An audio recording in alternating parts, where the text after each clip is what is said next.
हमारा पहला न्यूमेरिकल है 2.5.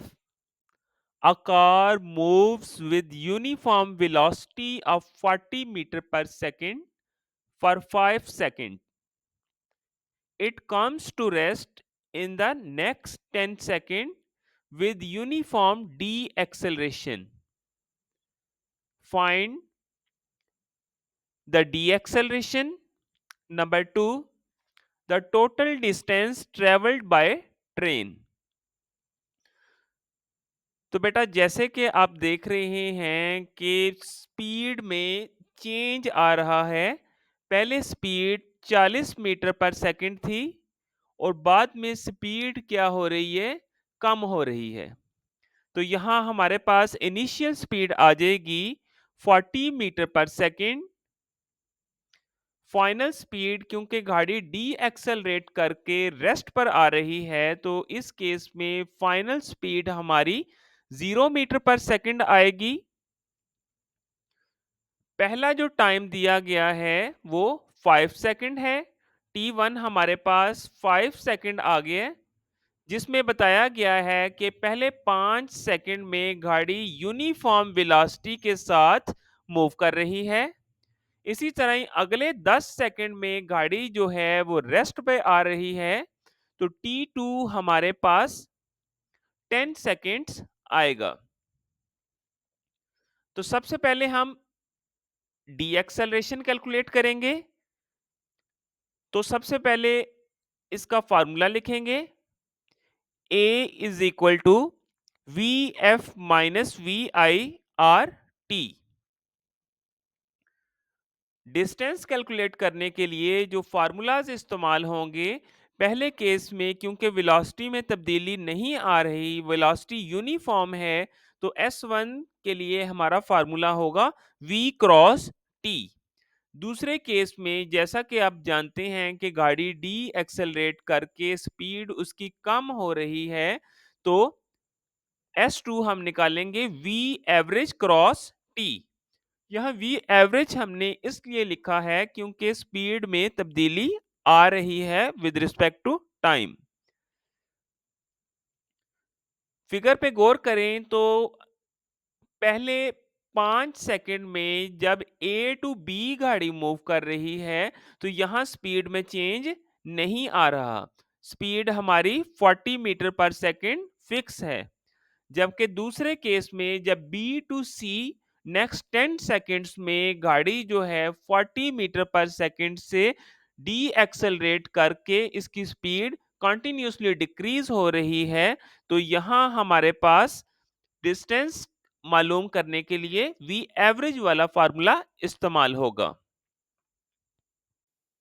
एग्जाम में न्यूमेरिकल हल करने के लिए सबसे पहले अपने सॉल्यूशन की हेडिंग से बकायदा अपने न्यूमेरिकल का आगाज करना है। डेटा और फार्मूला लिखने के बाद बकायदा अपने सॉल्यूशन से न्यूमेरिकल पोर्शन का आगाज करना है। तो सबसे पहले हम प्रेजेंट केस में एक्सेलरेशन फाइंड आउट करेंगे। क्योंकि फाइनल वेलोसिटी हमारे पास 0 है, माइनस इनिशियल वेलोसिटी जो कि 40 मीटर पर सेकंड है, वो पुट करेंगे और डिवाइड करेंगे टाइम से, जो कि जहाँ बॉडी रेस्ट में आ रही है वहाँ हमारे पास टाइम 10 सेकंड था, तो यहाँ हम टाइम 10 सेकंड पुट करेंगे। सिंप्लीफाई करने पर हमारे पास आंसर आएगा -4 मीटर पर सेकंड स्क्वायर। नेगेटिव साइन हमें जाहिर कर रहा है कि गाड़ी जो है वो डी एक्सेलरेट कर रही है। डिस्टेंस कैलकुलेट करने के लिए पहले केस में S1 का जिस पोर्शन में हमारे पास गाड़ी की वेलोसिटी तब्दील नहीं हो रही, V क्रॉस T का फार्मूला इस्तेमाल होगा। वेलोसिटी जैसा कि क्वेश्चन में दर्ज है 40 हम पुट करेंगे। टाइम पहले 5 सेकंड यूनिफॉर्म स्पीड के साथ गाड़ी मूव कर रही है, तो हमारे पास पहले केस में टोटल डिस्टेंस जो बॉडी ने तय किया A टू B मूव करते हुए, वो 200 मीटर निकलेगा। इसी तरह दूसरे केस में जैसा कि आप फिगर में भी देख सकते हैं, बी टू सी गाड़ी डी एक्सेलरेट कर रही है 10 सेकंड्स में। तो यहाँ हम एवरेज वेलोसिटी वाला फार्मूला इस्तेमाल करेंगे, जिसमें इनिशियल प्लस फाइनल स्पीड्स को डिवाइड किया जाएगा टाइम पर। तो 40 plus 0 R2 multiply by time जो कि 10 सेकंड है, तो हमारे पास इसका आंसर आएगा 200 मीटर। टोटल डिस्टेंस जो बॉडी ने तय किया, वो distance a b s one plus distance b c s two दोनों के सम्स के इक्वल होगा। तो इसी तरह हम दोनों डिस्टेंसेस को ऐड करेंगे, तो जो बॉडी ने टोटल फासला ए टू सी मूव करते हुए तय किया, वो है 400 metres. Numerical 2.6, a train starts from rest। अब यहीं से हमें मालूम चल रहा है कि गाड़ी की इनिशियल वेलोसिटी 0 है, with an acceleration of 0.5 metre पर सेकेंड स्क्वायर। तो डाटा की रीडिंग आपकी यहीं से ही हमें मिल रही है कि एक्सेलरेशन कितनी है, 0.5 मीटर पर सेकेंड स्क्वायर। स्पीड हमने निकालनी है किलोमीटर पर आवर में। Find its speed in kilometer per hour when it has moved through 100 metre. तो इनिशियल वेलोसिटी हमारे पास आएगी डाटा में 0 मीटर पर सेकेंड, डिस्टेंस जैसा कि दर्ज है 100 मीटर, एक्सेलरेशन 0.5 मीटर पर सेकेंड स्क्वायर का है, और फाइनल स्पीड आपने ट्रेन की कैलकुलेट करनी है। तो इसके लिए हम थर्ड इक्वेशन ऑफ मोशन इस्तेमाल करेंगे। 2as is equal to v f square minus v i square. तो 2 हमारे पास फार्मूले का आ गया। एक्सेलरेशन हमें स्टेटमेंट से मिल रही है 0.5, और डिस्टेंस जैसा कि दर्ज है 100 मीटर्स। वी एफ हम कैलकुलेट करेंगे, वी एफ का स्केयर माइनस वी आई 0, जैसा कि डाटा से हमें मालूम चल रहा है 0 का स्केयर आ जाएगा। तो यहाँ इस केस में V F final velocity train की हमारे पास निकल रही है 10 मीटर पर सेकेंड। स्टेटमेंट में जैसा कि बताया गया है कि आपने किलोमीटर पर आवर में ट्रेन की फाइनल स्पीड मालूम करनी है। किलोमीटर पर आवर में अपना फार्मूला हम दर्ज करेंगे, जिसके लिए हम अपनी वैल्यू को 3600 से मल्टीप्लाई कराएंगे और डिवाइड करेंगे 1000 से। तो इस तरह हमारे पास आंसर 36 किलोमीटर पर आवर आएगा। नेक्स्ट न्यूमेरिकल 1.7 है प्यारे बच्चों। अ train start from rest, accelerates uniformly and attains a velocity of 48 kilometer per hour in 2 minutes. It travels at this speed for 5 minutes. Finally, it moves with uniform retardation and is stopped after 3 minutes. Find the total distance traveled by train. Numerical को बेहतर तरीके से समझने के लिए मैंने यहाँ right side पर एक फिगर ड्रा किया है, जिसकी मदद से आप इसको बेहतर तरीके से समझ सकते हैं। टोटल मैंने न्यूमेरिकल को 3 सेगमेंट्स में डिवाइड किया है। पहले पोर्शन में ए टू बी मूव करते हुए गाड़ी की स्पीड 0 मीटर पर सेकंड से 48 किलोमीटर पर आवर तक जाती है, जिसके लिए वो 2 मिनट्स का टाइम लेती है। इसी तरह बी से सी मूव करते हुए गाड़ी की स्पीड में कोई फर्क नहीं पड़ता, और वो बी टू सी पहुंचने के लिए 5 मिनट्स का टाइम लेती है।